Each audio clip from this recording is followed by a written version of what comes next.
ज्यांना आपण बौद्धिक अक्षम,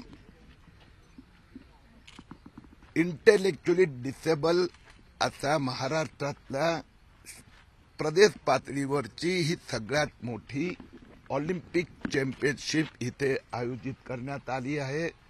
महाराष्ट्रातल्या 28 जिल्ह्यातना स्पर्धक विद्यार्थी आलेले आहेत।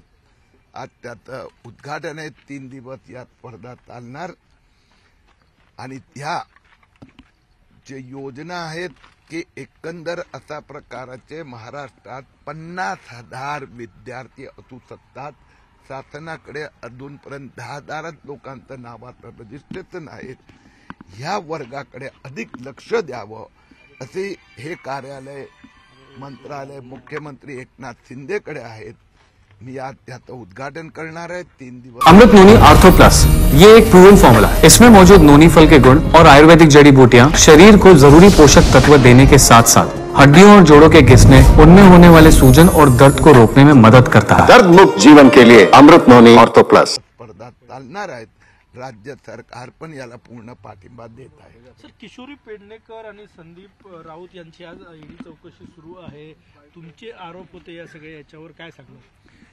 मला आश्चर्य वाटते की संजय राऊत जी भाषा बोलतायत तेच संदीप राऊत त्यांचे भाऊ बोलायला लागले आहेत की कोरोना काळात काही हिशोब कागदपत्र नव्हते। ठीक आहे दादा, तुझा हिशोब मी घ्यायला तयार आहे। म्हणजे किती लूटमार केली उद्धव ठाकरे नाही माहित आहे, संजय राऊत नाही माहित आहे। संदीप राऊत कुठलं तरी झोपडं दिलं आणि म्हणाले हे मी खिचडी बनवायला दिलं होतं, त्याचा भाड्याचे पैसे माझ्या खात्यात आले। विदिता राऊत, तो अमोल गजानन कीर्तिकर, सूरज चव्हाण करोडो रुपये यांच्या खात्यात गेले। म्हणजे खिचडी बनवण्याची आम्ही कन्सल्टन्सी सर्व्हिसेस सुरू केली होती।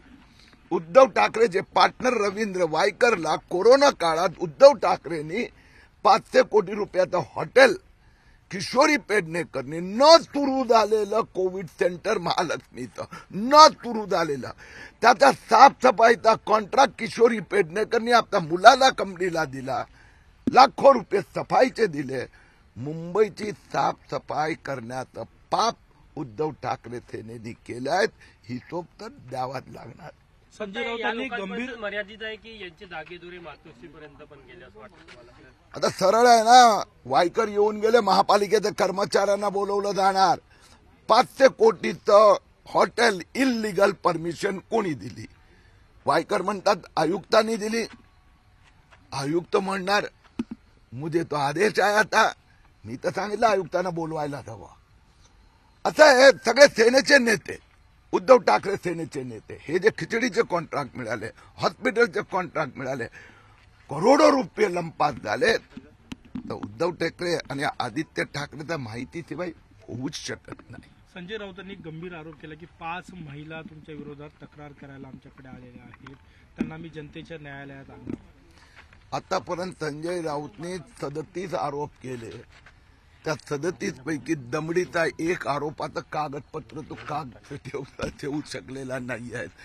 100 कोटी मेधा तोमी यांनी शौचालय घोटाळा केला, त्याचा डिफेमेशन ची सुनावणी सुरू आहे, अंतिम टप्प्यात आहे। ठाकरेंचं सरकार होते मग का गप्प बसला होता? पहिला हिशोब द्या संजय राऊत साहेब, भावाचा, मुलीचा, पार्टनरचा खात्यात कोट्यावधी रुपये कोविडचे गेलेत, हिशोब द्या पहिले। तुम्ही विदर्भामध्ये आहे, तुम्ही भावना गवळीचं प्रकरण उपस्थित केलं होतं, काय झालं पुढे त्यामध्ये? मला वाटतं माझ्यापेक्षा तुम्हालाही जास्त माहित आहे। आताच गेल्या आठवड्यात वर्तमानपत्रात आलं होतं इन्कम टॅक्सची 8.25 कोटीची जप्ती केली।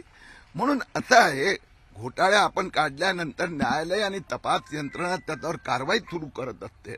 मग मी न्यायालयाला हे नाही सांगू शकत की अभी सुबह में सुनावणी होईल, उद्या परत होऊ द्या, तेरवा परत होऊ द्या। आता संजय राऊत पण ते डिफेमेशन केसमध्ये तारीख मागत असतात, न्यायालय देत असते। भावना गवळीच्या आरोपावर तुम्ही कायम आहे का अजूनही?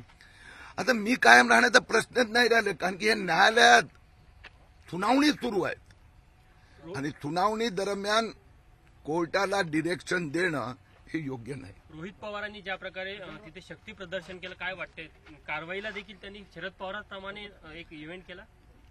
मला समजत नाही, याला शक्ती प्रदर्शन नाही म्हणत भाऊ, मी तुमची टीका नाही करत। शक्ती प्रदर्शन ह्याला म्हणतात की 50 कोटीत कन्नड सहकारी कारखाना घेतला 50 कोटीत, आणि त्याच्या दुसऱ्या महिन्यात त्या कन्नड सहकारी कारखान्याची जमीन गिरवी ठेवून 350 कोटीचं बँकेचं लोन रोहित पवारांनी घेतलं. याला शक्ती प्रदर्शन म्हणतात, याला शरद पवार फॉर्म्युला म्हणतात.